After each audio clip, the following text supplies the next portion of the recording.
Hello guys. इस video lecture में हम बात करेंगे स्ट्रिंग कंस्ट्रेंट की। स्ट्रिंग कंस्ट्रेंट, तो देखो एनएलएम में आपके बेसिकली ना कंस्ट्रेंट पे बेस्ड दो टाइप के क्वेश्चन आते हैं। तो आपका स्ट्रिंग पे बेस्ड आता है, दूसरा आपका आता है वेज कंस्ट्रेंट पे। एक तो आपका आता है स्ट्रिंग कंस्ट्रेंट पे और दूसरा आता है वेज कंस्ट्रेंट पे। तो स्ट्रिंग कंस्ट्रेंट इस वीडियो में बात करेंगे, वेज कंस्ट्रेंट अगले वीडियो में हम बात करेंगे। और दोनों के प्रैक्टिस के लिए क्वेश्चन भी आपको शेयर कर दूंगा, ठीक है, टेलीग्राम चैनल पे। तो देखिए स्ट्रिंग कंस्ट्रेंट बेसिकली आपका कंसेप्ट क्या है। तो सपोज दैट आपके पास एक स्ट्रिंग है जिसकी लेंथ आपकी है एल, लेंथ एल है, कैपिटल एल हम मान रहे हैं। इसके दोनों एंड को, ये वाला एंड आपका ए है, ये वाला एंड आपका बी है।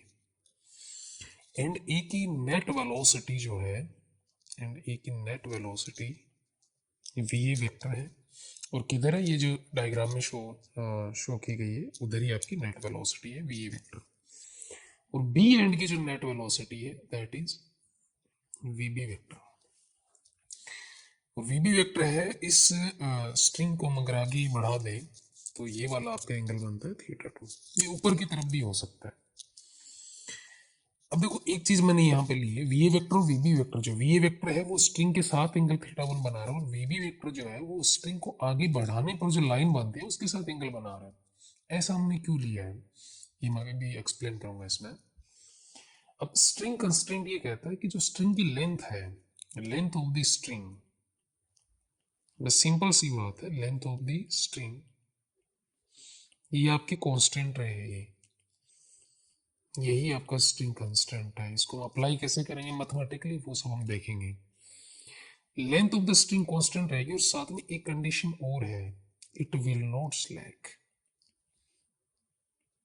Will not slack. ढीली भी नहीं पड़नी चाहिए, हमेशा ही खींची हुई रहनी चाहिए, तभी ये स्ट्रिंग की तरह काम में आएगी, अदरवाइज तो कोई मतलब ही नहीं बनता। अब देखो ये एंड ए जो है इसकी नेट वेलोसिटी हमने वी ए वेक्टर ली है, ये एंड है ए है, वो स्ट्रिंग के अलोंग आपका जो वेलोसिटी से चलेगा, मैं इसको बोलता हूँ वी ए पैरेलल। पैरेलल मतलब अलोंग द स्ट्रिंग। तो देखो वी आपकी नेट वेलोसिटी है, तो नेट वेलोसिटी का आप थीटा 1 एंगल पे हमेशा कंपोनेंट लेते हो, so it will become va cos theta 1। so va parallel का मतलब समझ गए। vb parallel is velocity of end b, ये component of velocity of b along the string, या opposite to string आप इसको बोले ज्यादा सही रहेगा। तो this is a vb parallel, so it will be vb cos theta 2। ठीक है, अब मैंने अपोजिट क्यों लिया, देखो बेसिकली हम ये चाहते हैं कि ए और बी के बीच की जो डिस्टेंस है वो एल ही रहे हमेशा। तो ए अगर एंड बी की तरफ अगर मूव करता है तो बी एंड को उसी सेम वेलोसिटी से एंड ए से अवे मूव करना पड़ेगा, तभी इन दोनों के बीच का सेपरेशन है वो कांस्टेंट रहेगा। या फिर आप यूं बोल सकते हैं that V B A parallel, कि वी पॉइंट बी की रिलेटिव वेलोसिटी ए के रेस्पेक्ट में किधर, पैरेलल स्ट्रिंग के along, it should be zero. तो ए की अगर स्ट्रिंग के अलोंग है यानी राइट साइड में है एंड ए की वेलोसिटी, तो एंड बी की वेलोसिटी राइट साइड में ही होनी चाहिए, तभी ये कैंसिल आउट हो पाएंगे। यहां से हमारे पास इस रिजल्ट को हम यूं भी बोल सकते हैं that V B parallel equals to V A parallel, या फिर वी बी पैरेलल हमारे पास आया था V B cos theta 2 equals to V A cos theta 1। अब आपको समझ में आया होगा कि हमने थीटा 1 वो स्ट्रिंग से क्यों लिया और थीटा 2 है वो स्ट्रिंग के अलोंग आगे बढ़ाने पर हमने क्यों लिया। ठीक है, क्योंकि पॉइंट बी की velocity away from the string होगी अलोंग द स्ट्रिंग, और एंड की ए की वेलोसिटी अलोंग द स्ट्रिंग होगी। ऐसा ऐसा भी हो सकता है एंड बी है वो स्ट्रिंग की तरफ मूव करे और एंड ए है वो away from the string move करे। ठीक है, तो ये बेसिकली आपका कंस्टेंट है। और एक आपको नोट इंपॉर्टेंट चीज यहाँ पे ध्यान में क्या रखनी है, इंपॉर्टेंट चीज आपको ध्यान में ये रखनी है that VA and VB both are net velocities किसकी, of end A end B. यहीं पर मोस्टली हम गलती करते हैं कि हम नेट वेलोसिटी को कंसिडर नहीं करते। और कंफ्यूजन कहाँ पे होता है, मैं एक एग्जांपल से आपको समझाता हूँ। तो एग्जांपल आप समझिए, एक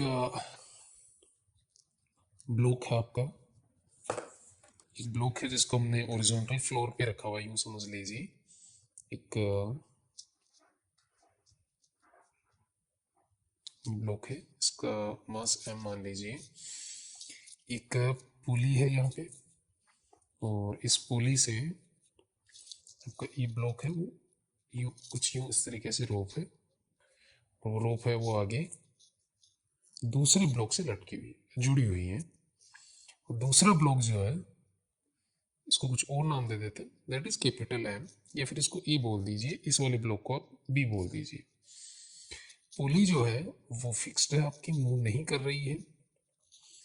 अब देखो, मैं आपको यूं बोलता हूँ कि block A is moving with velocity v not in downward direction, then find the velocity of block B if it is kept on an horizontal plane। तो देखो बेसिकली, एंड अब यहाँ पर हम लगाएंगे स्ट्रिंग कंस्टेंट। कैसे लगाएंगे, स्ट्रिंग की लेंथ आपकी कांस्टेंट रहनी चाहिए। स्ट्रिंग की लेंथ कांस्टेंट रहनी चाहिए, यानी स्ट्रिंग के दोनों जो एंड है उनकी स्ट्रिंग के अलोंग वेलोसिटी सेम होनी चाहिए, ठीक है। देखो एंड ए जो है इस स्ट्रिंग का, इस ब्लॉक से बंधा हुआ है, तो इस एंड ए का, या फिर आप कुछ भी बोल दीजिए, एंड ए का जो वेलोसिटी है वो वही होगा जो इस ब्लॉक कैपिटल एम का है। तो एंड ए की जो नेट वेलोसिटी है वो वी नोट ही है, और पूरी की पूरी स्ट्रिंग के अलोंग है। तो velocity of end A in parallel direction is V naught. अब एंड बी जो है वो इस ब्लॉक से बंधा हुआ है, तो ये जो एंड बी है वो उधर ही, इसकी नेट वेलोसिटी वही होगी जो इस स्मॉल एम ब्लॉक की नेट वेलोसिटी है। अब मुझे बताइए ब्लॉक मूव किधर करेगा। ये ऑफ कोर्स हॉरिजॉन्टल फ्लोर पे रखा हुआ, तो ये ब्लॉक आपका मूव करेगा हॉरिजॉन्टल डायरेक्शन में वी वेलोसिटी से, ठीक है। अब आप क्या लेंगे, आप लेंगे V B parallel. V B parallel, तो देखो बी एंड की नेट वेलोसिटी ये वी है, अब नेट वेलोसिटी का स्ट्रिंग के अलोंग कंपोनेंट लेंगे, एट दैट विल बी, अगर ये एंगल हम थीटा कंसीडर करें, so that will be v cos theta. Now we know that vb parallel should be equal to va parallel, it means v cos theta ये equal होना चाहिए आपका v note के। तो यहां से जो आपकी ब्लॉक b की वेलोसिटी आएगी that will be v note by cos theta. अब यहां हम गलती क्या कर देते हैं, गलती एक छोटी सी गलती कर देते हैं। गलती हम ये कर देते हैं कि भाई एंड ए है वो वी नोट से मूव कर रहा है, तो एंड बी है वो वी नोट कोस थीटा से राइट साइड में मूव करेगा, तो ये कंसेप्चुअली गलत हो जाएगा। आपको ध्यान क्या रखना है कि velocity of both the ends along, यानी पैरेलल कंपोनेंट। अब हो सकता है कि पैरेलल कंपोनेंट नेट वेलोसिटी के इक्वल आ जाए, जैसे एंड ए के लिए आ गया है। आपको नेट वेलोसिटी का कंपोनेंट लेना है स्ट्रिंग के अलोंग। उससे पहले आपको नेट वेलोसिटी आइडेंटिफाई करनी है कि एंड मूव किधर कर रहा है, उसकी नेट वो वेलोसिटी किधर होगी, किधर मूव कर रहा है वो, ठीक है। तो ये छोटा सा एक यहाँ पे कंफ्यूजन हो सकता है, तो आप इसको ध्यान में रखिएगा। अब एक क्वेश्चन मैं आपको और करवा देता हूँ इस पे वेलोसिटी पे, फिर हम एक एसोसिएशन का और क्वेश्चन करेंगे जिसमें एनएलएम का कंसेप्ट यूज होगा। तो सेकंड आप क्वेश्चन और लिखें,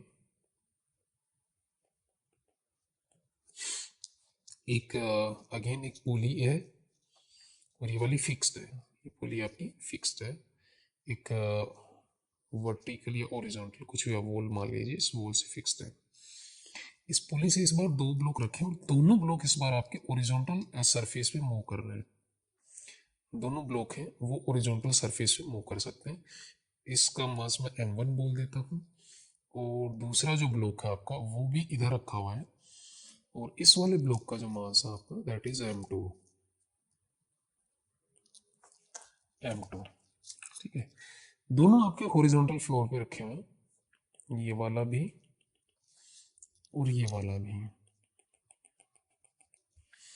अब देखो आपको क्वेश्चन में ये गिवन है, ब्लॉक m2 जो है वो इधर मूव कर रहा है 10 मीटर पर सेकंड से, 10 मीटर पर सेकंड से, और ये वाला आपका इधर मूव कर रहा है v वेलोसिटी से।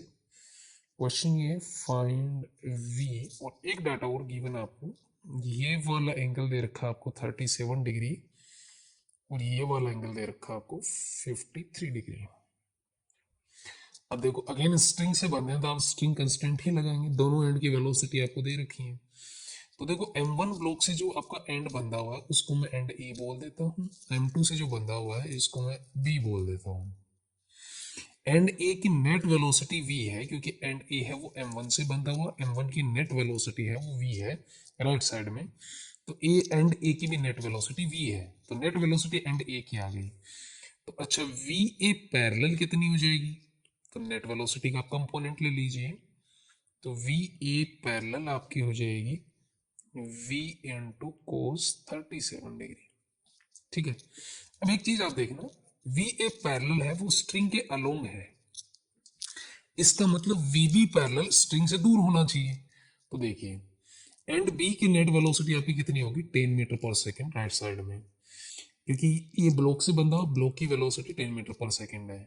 अब बी की आप इस स्ट्रिंग को कनेक्ट करने वाली लाइन को आप आगे बढ़ाइए, ये वाला आप एंगल लेंगे, ये वाला एंगल, तो ये एंगल 53 डिग्री है, तो ये एंगल भी कितना हो जाएगा 53 डिग्री। अब करने को देखो 10 का इस स्ट्रिंग के अलोंग भी कंपोनेंट ले सकते हैं, but that will be wrong conceptually, ये आपको अवे फ्रॉम द स्ट्रिंग लेनी पड़ेगी।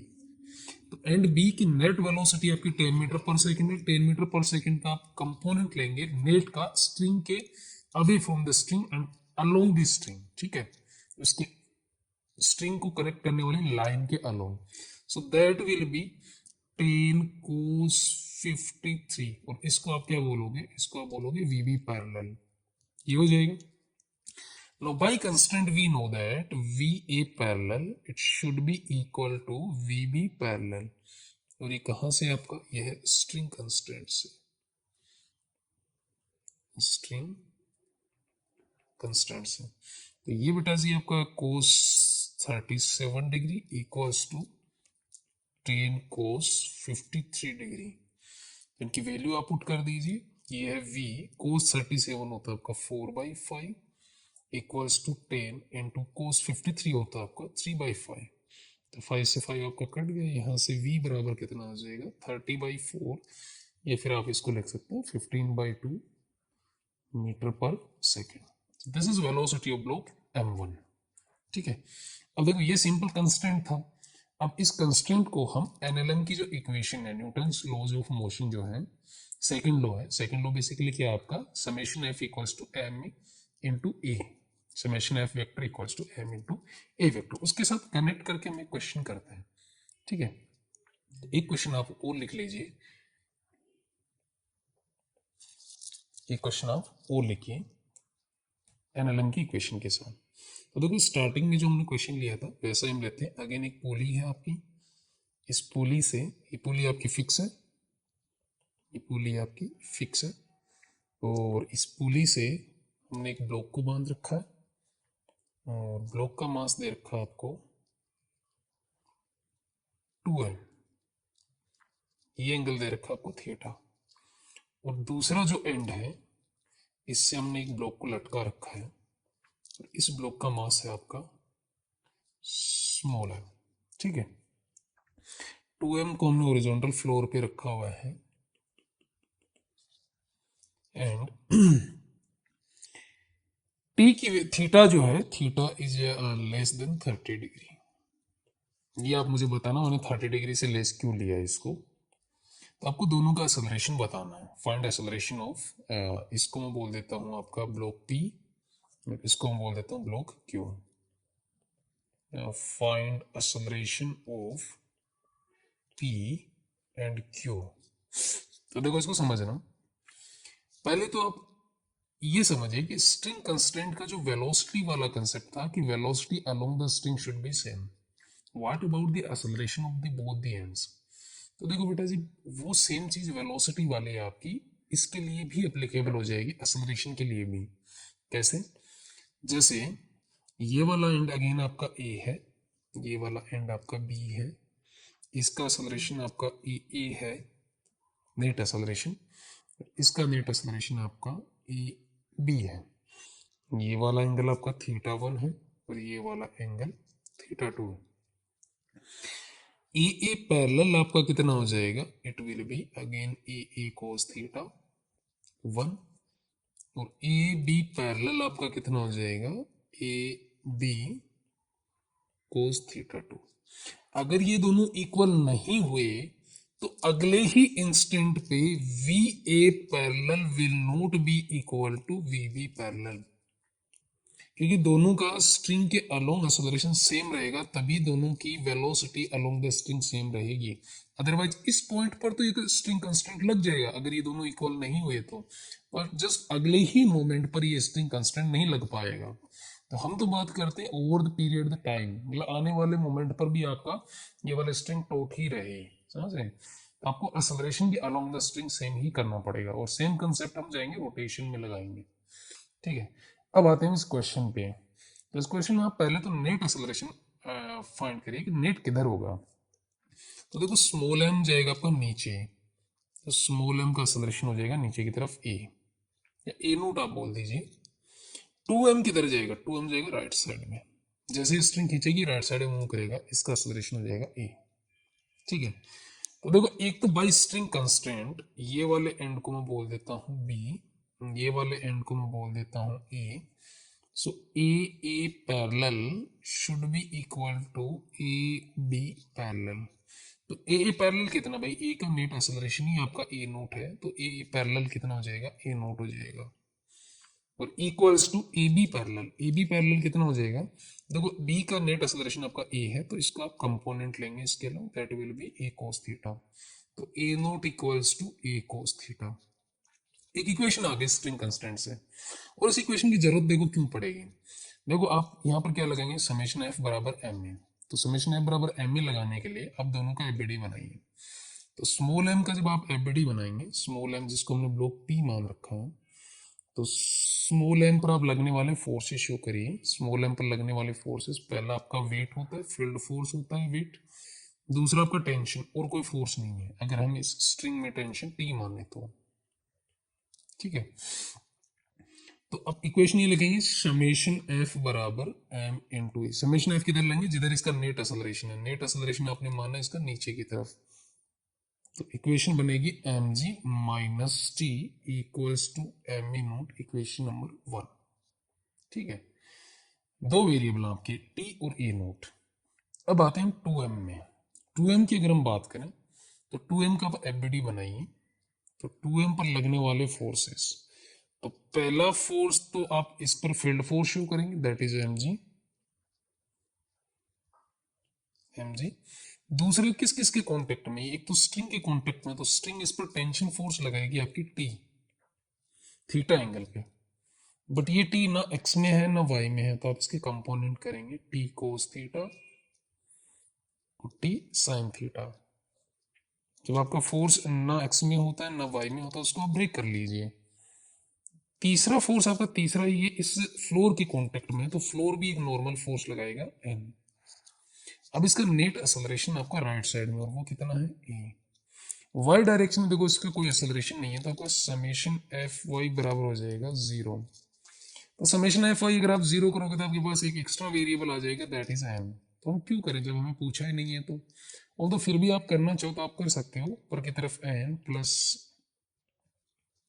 टी साइन थीटा, और ये बैलेंस करेगा आपका एम जी को। तो मैं इसको लिख देता हूँ, अगर आपको नॉर्मल निकालना है तो इसको यूज कर लीजिए।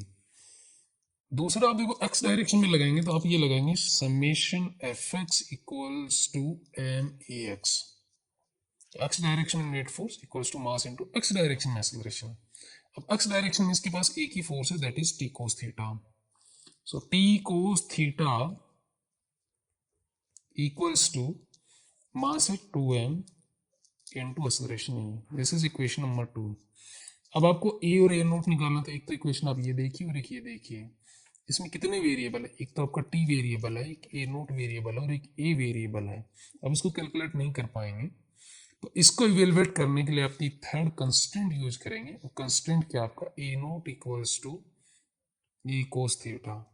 अब जैसे ही आप इसमें ए नोट की value A cos theta put करेंगे, आपकी देखो इक्वेशन 1 और 2 वेरिएबल में रिड्यूस हो जाएगी। इजीली आप इसको इवेलुएट कर सकते हैं। I hope you got it. Thank you very much.